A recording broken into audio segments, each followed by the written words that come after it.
I made it clear that we will not tolerate attempts to violate our democratic sovereignty or destabilize our democratic elections, and we would respond. The bottom line is, I told President Putin that we need to have some basic rules of the road that we can all abide by. It was important to meet in person, so there can be no mistake about or misrepresentations about what I wanted to communicate. I did what I came to do. Number one, identify areas of practical work our two countries can do to advance our mutual interest and also benefit the world. Two, communicate directly that the United States will respond to actions that impair our vital interest or those of our allies. And three, to clearly lay out our country's priorities and our values. I also told them that no president of the United States could keep faith with the American people if they did not speak out to defend our democratic values, to stand up for the universal and fundamental freedoms that all men and women have, in our view. That's just part of the DNA of our country. So human rights is going to always be on the table, I told them. How could I be the President of the United States of America and not speak out against the violation of human rights? I told him that unlike other countries, including Russia, we're uniquely a product of an idea. You've heard me say this before again and again, but I'm going to keep saying it. What's that idea? We don't derive our rights from the government. We possess them because we're born, period. And we yield them to a government.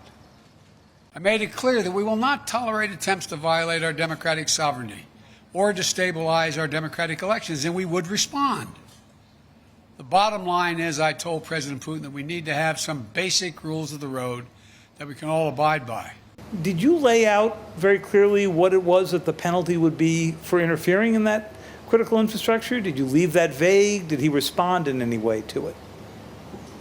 I pointed out to him that we have significant cyber capability, and he knows it. He doesn't know exactly what it is, but it's significant.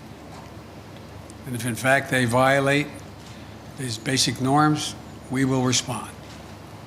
I think that the last thing he wants now is a Cold War. Without quoting him, which I don't think is appropriate, let me ask you a rhetorical question. You got a multi-thousand-mile border with China.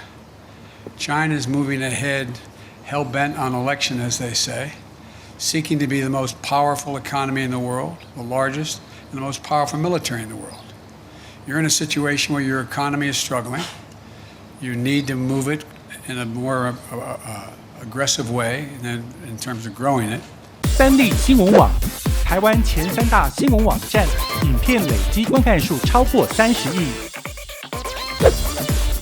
94要客诉，2020台美4次大选蝉联发烧影片第1名。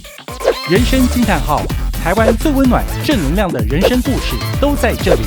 订阅三立新闻网 YouTube 频道，并且按赞开启小铃铛。